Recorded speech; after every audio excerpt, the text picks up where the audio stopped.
राधे राधे मेरी YouTube family. तो चलिए आज मैं आपके साथ शेयर करने जा रही हूँ एकदम मखमली टेक्सचर वाले और बहुत ही ज़्यादा स्वादिष्ट तिल और मावा के लड्डू की रेसिपी। बस इन लड्डू को हम क्या करेंगे, बिना चीनी और बूरा के बनाएंगे, एक आसान सी और एकदम जो बोलते हैं ना ऑर्गेनिक मीठे के साथ। तो देखिए देखने में कितने प्यारे लग रहे हैं और तोड़ के मैंने आपको शुरू में दिखाई दिया है लड्डू का टेक्सचर।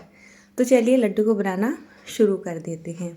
तो अभी शाम का टाइम हो रहा है और अभी मुझे खाना भी बनाना था, तो मैंने सोचा चलिए थोड़ा सा टाइम है क्योंकि ये लड्डू ना बहुत ही कम टाइम में बन जाते हैं, तो इन लड्डू को बना लेती हूँ, उसके बाद घर में खाना बना लूँगी। अभी ना 7 बजे का ही टाइम हो रहा था, 7 नहीं 6:30 बजे का टाइम हो रहा था, 7 बजे से खाना बनाना शुरू कर दूँगी। यहाँ पर ये मैंने एक पैन ले लिया है और इसमें डाल लिए हैं करीब 200 ग्राम के जितने तिल। तो मेरे पास वाइट वाले तिल रखे हुए थे, ये फिर हमारे यहाँ पर ज़्यादा करके ना वाइट वाले तिल ही आते हैं, जहाँ से हम सामान लेके आते हैं ना ग्रोसरी का, तो वहाँ पे वाइट वाले तिल ही मिलते हैं। इनको 5 मिनट के लिए बिना घी या फिर बिना तेल के भून लेना है, जब तक ये फूल से नहीं जाते हैं और इसका हल्का सा कलर चेंज नहीं हो जाता है। बहुत जल्दी से भून जाते हैं, बस गैस का फ्लेम ना मीडियम करके रखिएगा। तो चलिए इनको मैंने भून लिया है, वापस से ये पैन रख दिया है और इस पैन में हम डाल लेते हैं घी, बस एक छोटा चम्मच के जितना घी डाल लेते हैं। उसके बाद थोड़े से यहाँ पर ड्राई नट्स वगैरह डालेंगे। तो बादाम भी घर में ख़त्म ही हो रहे थे, काजू भी घर में ख़त्म ही हो रहे थे, मतलब लेके आते हैं थोड़े थोड़े करके महीने में, लेकिन बच्चे ना महीना निकलने नहीं देते हैं, तो बच्चे ना ख़त्म कर देते हैं। मैं लेके आती हूँ अपनी रेसिपी के लिए, रेसिपी तक ये पहुँचते ही नहीं है, पहले ही ख़त्म कर देते हैं। तो बस जो ड्राई नट्स मैंने यहाँ पर ये लिए हैं ना, बस ये इतने ही बचे हुए थे घर में, आप अपने हिसाब से कम या ज़्यादा ले सकते हैं। तो जैसे मैंने यहाँ पर बादाम लिए हैं, काजू लिए हैं, पम्पकिन यानी कि कद्दू के बीज लिए हैं, साथ में मेरे पास ना सूखे नारियल रखे हुए हैं। भाई दूज पे आते हैं ना सूखे गोले, तो वही रखे हुए हैं। मेरे घर में कई सारे हो जाते हैं, मेरे ख्याल से 10 यो हो जाते होंगे। तो मैं धीरे धीरे करके उनकी कोई ना कोई रेसिपी बनाती रहती हूँ, ऐसे तो खाए नहीं जाते हैं। इनको मैंने ना कट कर लिया था और इनको 1 से 2 मिनट के लिए मीडियम फ्लेम पर भून लेते हैं। बहुत ज़्यादा नहीं भूनेंगे, जलाएंगे नहीं, बस इतना भूनेंगे कि इनका एक कच्चापन सा होता है वो निकल जाए और इनमें एक अच्छा सा टेस्ट आ जाए। हल्का सा भूनने के बाद इसी प्लेट में मैंने जो है बाकी के ड्राई नट्स वगैरह भी निकाल लिए हैं। उसके बाद यहाँ पर हमें फिर से घी डालना है, तो इस बारी हम घी थोड़ा सा ज़्यादा ही डालेंगे क्योंकि अब मैं यहाँ पर फ्राई करने जा रही हूँ गोंद को, और जो गोंद होता है उसको थोड़ा सा घी ज़्यादा ही चाहिए होता है क्योंकि उसको फूलना होता है। कम घी में अगर हम उसको जो है भूनते हैं तो वो अच्छे से ना भूनता नहीं है, अंदर से कच्चा रह जाता है। तो यहाँ पर 3 से 4 छोटा चम्मच के जितना घी आप डाल लीजिएगा। ऊपर से मैंने यहाँ पर ये चौड़े मुँह वाला पैन ले लिया था, तो इसमें घी फैल जाता है। अगर गहराई वाली कढ़ाई है तो उसमें घी फैलता नहीं है, इकट्ठा सा हो जाता है तली में, तो थोड़े घी में बात बन जाती है। अब ये जो गोंद है, आप सभी इसके गुणों के बारे में जानते हैं, ये हमारी हेल्थ के लिए बहुत ही ज़्यादा फायदेमंद होता है और ख़ासकर ये सर्दियों में ही खाया जाता है। मार्केट में 2 तरीके के गोंद आते हैं, एक गोंद आता है, एक गोंद कतीरा आता है। गोंद कतीरा जो होता है उसका तासीर ठंडा होता है और उसको सर्दियों में गर्मियों में खाया जाता है, और ये गोंद के नाम से ही आता है और इसको ना सर्दियों में ही खाया जाता है। इसको वे भी खाते हैं अगर मतलब कोई एक नई माँ बनती है, घर में एक नया बेबी होता है जिसको जच्चा बोला जाता है, तो जच्चा को भी ये बहुत ज़्यादा दिया जाता है, बोला जाता है, शरीर में बहुत सारी बीमारियों में काम आता है। इसको हमें ज़्यादा हाई फ्लेम करके नहीं भूनना है, नहीं तो ये बाहर से तो फूल सा जाएगा और रंग बदल जाएगा, लेकिन अंदर से कच्चा रह जाएगा। कच्चा रह गया तो दांतों पे बहुत बुरी तरह से चिपकेगा। तो देखिए इस तरीके से आपको ये फूला फूला नज़र आएगा। जब आपको ऐसा लगे कि अंदर तक सीख ही चुका है, तब आपको ये निकाल लेना है। तो मैं यहाँ पर इसको बहुत ज़्यादा तो नहीं ले रही हूँ क्योंकि जो मेन रेसिपी है वो है तिल और मावे के लड्डू की। तो थोड़े थोड़े करके मैंने यहाँ पर ये सारे ड्राई नट्स वगैरह जो है भून लिए हैं। करीब 50 ग्राम के जितना गोंद मैंने यहाँ पर ये भून लिया था। उसके बाद थोड़ा सा घी बच ही रहा है और मैंने यहाँ पर ये मावा, जिसको खोया भी बोला जाता है, वो ले लिया है। और ये मम्मी ने भिजवाया था बड़ी बहन के यहाँ पर, और बड़ी बहन ने जिद करके कुछ मुझे दे दिया था, बोलने लगी कुछ तू लेके जा और कुछ मतलब मैं बना लूँगी। वैसे तो मैं उनको मना ही कर रही थी कि मैं लेके नहीं जाती हूँ, बट उन्होंने ना जिद करके दे दिया था। तो थोड़ा सा मावा था ये, और इसको मैं बताऊँ कम से कम ये 8 से 9 दिन पुराना हो चुका है, ठीक है ना। तो मतलब मुझे ऐसा भी लग रहा था कि कहीं ये ख़राब ना हो गया हो, खटास ना आ गया हो, क्योंकि फ्रिज तो मैंने बंद करके रखा हुआ है, इसको बाहर रूम टेम्परेचर पर ही रूम टेम्परेचर पर ही छोड़ा हुआ था।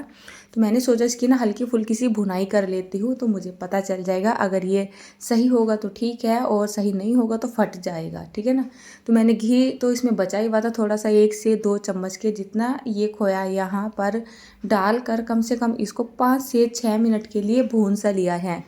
भूनना ज़रूरी होता है क्योंकि जो पुरानी चीज़ें होती है ना, थोड़ी स्मेल सी आ जाती है उनमें, तो भूनने से स्मेल चली जाएगी, साथ में जो हमारा खोया है उसका टेस्ट भी अच्छे से बढ़ जाएगा। खोया मुझे फिर भी यहाँ पर भूनना ही था।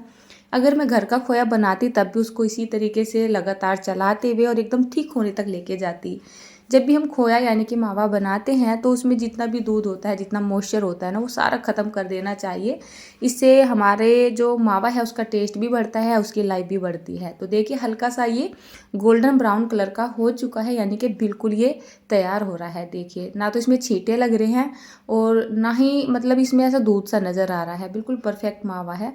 वैसे ही मम्मी ने घर पे बनाया था, इस मावे को एकदम से थिक करके बनाया था, उसी वजह से ये ख़राब भी नहीं हुआ था। चलिए नीचे उतारने के बाद मैंने यहाँ पर ये जायफल ले लिया है। इसका तासीर गर्म होता है और अक्सर ये जो है हमारे किचन में मसालों में इस्तेमाल किया जाता है। इसका फ्लेवर ना बहुत ज़्यादा स्ट्रॉन्ग होता है। तो यहाँ पर मुझे क्या करना है कि आधा जो जायफल है उसको ना कस लेना है। एक तो ये मिठाई बनने जा रही है, साथ में एक तरीके से दवाई भी बनने जा रही है। आधा जायफल कसने के बाद मैंने यहाँ पर 1 चम्मच के जितना इलायची पाउडर और 1 चम्मच के जितना डाल लिया है सौंठ पाउडर, जिसको जिंजर पाउडर भी बोला जाता है। तो जो हमारी इलायची पाउडर होता है वो तो मिठाई में अच्छा टेस्ट देगी। जायफल और जो मैंने नट्स यहाँ पे डाला है वो इस मिठाई को एक दवाई के रूप में लेके जाएगी, मतलब कितना भी खा लो नुकसान नहीं देंगे। मिक्सी का मैंने ये जार ले लिया है और जो ये ड्राई नट्स वगैरह थे ये भी ठंडे से हो चुके हैं। तो मिक्सी के जार में इनको डाल देते हैं और इनको ज़रा हल्का सा पीस लेते हैं। बहुत ज़्यादा बारीक नहीं पीसेंगे, मिक्सी को थोड़ा सा रुक रुक के चलाएंगे, एकदम से नहीं चलाएंगे, नहीं तो जो हमारे बादाम है, काजू वगैरह है, ये ना तेल सा छोड़ जाएंगे और ये ना पेस्ट बन जाएगा। तो मिक्सी को रुक रुक के चलाना है और इसका इस तरीके से थोड़ा सा दरदरा सा टाइप पाउडर बना के तैयार कर लेना है। तो 2 से 3 बारी में मैंने सारे ड्राई नट्स का पाउडर बना के तैयार कर लिया है। उसके बाद ये जो गोंद था इसमें पहले से बहुत ज़्यादा घी भरा होता है, तो इसको मिक्सी में डाल के हल्का सा ही चलाएंगे तो ये तो एकदम से पेस्ट टाइप सा बन जाएगा, क्योंकि इसमें पहले से ही घी है। तो घी जैसे हम इसको पीसेंगे तो एकदम घी निकल के इकट्ठा सा हो जाएगा। तो देखिए इस तरीके से ये नज़र आ रहा है आपको। तो इसको भी मैंने इसी प्लेट में निकाल लिया है। उसके बाद मैं यहाँ पर ले रही हूँ करीब 100 ग्राम के जितने भुने हुए चने। इस चनों से इस मिठाई में 4 चांद लग जाएंगे।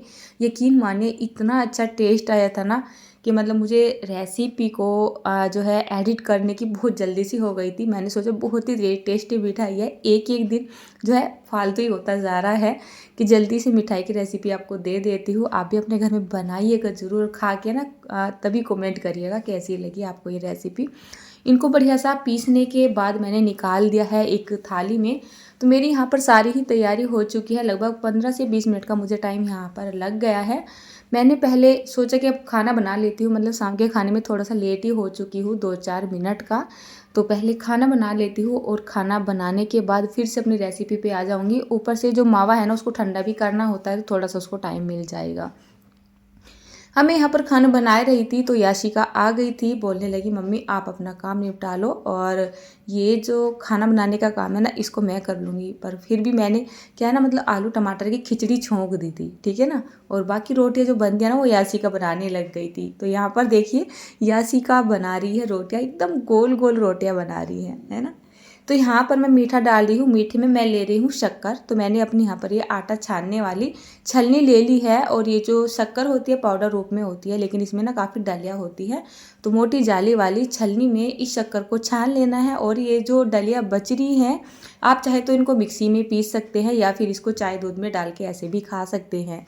तो छानने के बाद हमें बिल्कुल परफेक्ट शक्कर मिल चुकी है। अगर आपके पास शक्कर नहीं है तो आप यहाँ पर देसी खांड भी डाल सकते हैं या फिर चीनी को पीस के डाल सकते हैं या फिर सिंपली अपना बूरा भी डाल सकते हैं या फिर चीनी से बूरा बनाकर भी डाल सकते हैं।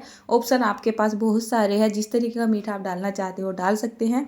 सर्दियों मेरे घर में कच्चा मीठा ज़्यादा खाया जाता है, गुड़ खाया जाता है, शक्कर खाई जाती है, चीनी की केवल हम चाय वगैरह ही बनाते हैं। तो ये जो खोया था ना ये भी बहुत ही अच्छे से ठंडा हो चुका था। तो यहाँ पर इसको डाल दिया है मैंने और डालने के बाद इसको अच्छे से मिक्स कर लेते हैं। अभी ऐसा लग रहा है जैसे खोया यहाँ पे कम रह जाएगा, लेकिन बिल्कुल भी कम नहीं रहेगा। आपको ये 3 से 4 मिनट के लिए इसी तरीके से रगड़ता रहना है और इसको मतलब तैयार कर लेना है। तो देखिए लड्डू ना बहुत ही आसानी से बाइंड हो रहे हैं। अब डिपेंड है आप कितने मोटे लड्डू बनाना पसंद करते हो। मैं चाहती हूँ कि मैं छोटे छोटे लड्डू बना लूँ, लेकिन पता नहीं क्यों मेरे हाथ बड़े हैं या मुझे आदत ही ऐसी हो गई है कि मुझसे ना मोटे ही लड्डू बनते हैं, छोटे लड्डू बनते ही नहीं हैं। हाथ में आपको ये छोटा सा लड्डू दिखाई दे रहा होगा, लेकिन मेरे हाथ इतने बड़े बड़े हैं कि मोटे मोटे लड्डू भी बहुत छोटे छोटे से दिखाई देते हैं। तो देखिए बहुत ही आसानी से ये लड्डू बन रहे हैं। अब लड्डू भी काफ़ी सारे हैं, खड़े खड़े पैर दुखने लगते हैं, तो मैं बैठ गई हूँ इनको लेके खाट पे और आराम से बैठ के तसल्ली में तब बना रही हूँ। और यहाँ पे अर्नव अपना लाड़ दुलार दिखा रहा है। दरअसल ये मेरे आसपास ही घूमता रहता है और मतलब मुझसे बातें भी करता रहता है, मेरा थोड़ा बात वासा करने का मन सा कम करता है और हंसी मजाक भी करता रहता है। तो चलिए ये लड्डू मैंने बना दिए हैं और ये लड्डू खाने में ना इतने ज़्यादा स्वादिष्ट लगते हैं कि आप एक बार ना बना के देखिएगा। और मुझे लगता है कि आप इसको ना शक्कर के साथ ही बनाइएगा तो शायद ज़्यादा अच्छा टेस्ट आएगा।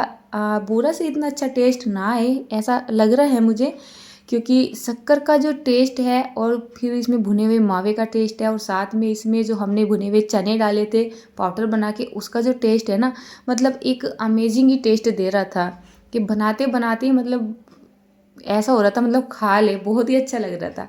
एक लड्डू तोड़ के दिखाऊं आपको, चलिए तोड़ के दिखा देती हूँ। ये देखिए, अब मैं ना ये सुबह के टाइम में देख रही हूँ, रात में मैंने बनाए थे जैसे मैंने आपको बताया, और मैंने सोचा था कि चलिए इनको मैं सुबह के टाइम जो है कंप्लीट कर लूँगी। थोड़ा बहुत थंबनेल वगैरह लगाना होता है, थंबनेल की इमेज वगैरह लेने होते हैं, थाली लगानी होती है, तो मैं अब सुबह के टाइम में लगा रही हूँ नाश्ता बनाने से पहले।